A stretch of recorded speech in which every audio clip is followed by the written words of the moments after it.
Hi, welcome back. We had a great response to our session last week where Sally and I were talking about the real shift that we see in organizations between certainty and clarity. If you haven't seen it, go find it on YouTube. It's a good session talking about the difference. Today, we want to move on and talk about a subject really close to our heart, which is around leadership and management training. And I guess, I think it's true for Sally, it's certainly true for myself, that in a 24-hour period, every single bit of training and development was taken out of the diary. Was the same true for you, Sally? And sort of linked to that, why do you think it needs to come back now? Why do you think we need to train? Oh, it was absolutely understandable that at the beginning of lockdown, most organisations completely cancelled all their leadership and management development. But what I've noticed during this period is leaders are still getting in touch. Leaders still need support. And as we said last week, there was a difficulty with understanding whether or not they were able to provide certainty for people. So actually, I think the need for management and leadership development must absolutely, it just continues. But the reason it continues is because of motivation theory, actually. For people to be motivated, they really need to feel that they're still growing, that they're still learning, and that they have the skills and the confidence to be able to do their jobs well. And as leaders in these really difficult times, they need that leadership support through development to really help them do their jobs well. So it's crucial that leadership development continues. Yeah. And I totally agree. And we're beginning to see that happen with organizations. I guess the worry for me is that we can't go back. I don't think we're going back to those sort of day-long programs that you and I are more used to delivering.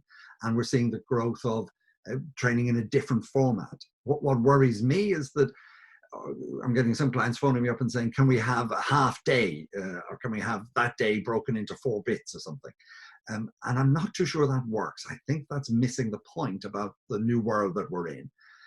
I'd be interested to know what your thoughts. I know that you've seen something about this, about how training might look in the future.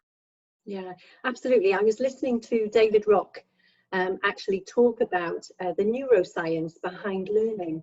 Actually, recently, David Rock is a neuroscientist, and what was brilliant about what he was saying is about the importance of really thinking carefully about leadership development as we move forward, and it being shorter and sharper, and most importantly, spaced, so that actually the sessions that we would run with leaders would be much, much shorter, but focus on creating new habits, so that we might run something over a series of weeks, repeating the messages, but giving them the opportunity to really practice whatever it is that we're sharing with them.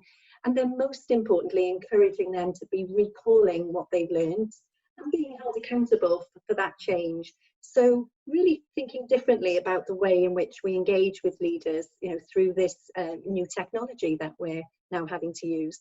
And that's a big shift in mindset, isn't it? Because that's away from that day-long program with 5 or 6 different elements into it to a shorter half-an-hour session, which will just have one key idea.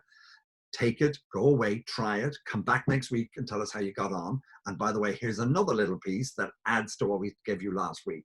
And so on over the period of quite a number of weeks of embedding that learning and development.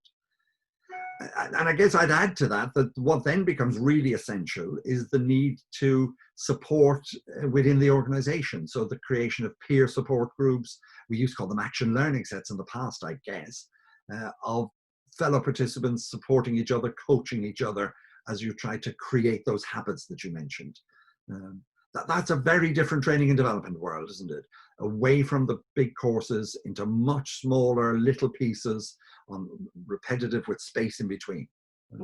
My final thought I would just add to that, though, is the exciting thought about individual leaders working together to support each other over the course of those weeks means that it becomes much more sustainable for the organisation, because they're building a confidence as a group of leaders, buddying and supporting each other, connecting with each other. And we need that connectedness. So the learning becomes a joint experience and something that's sustainable for the organisation.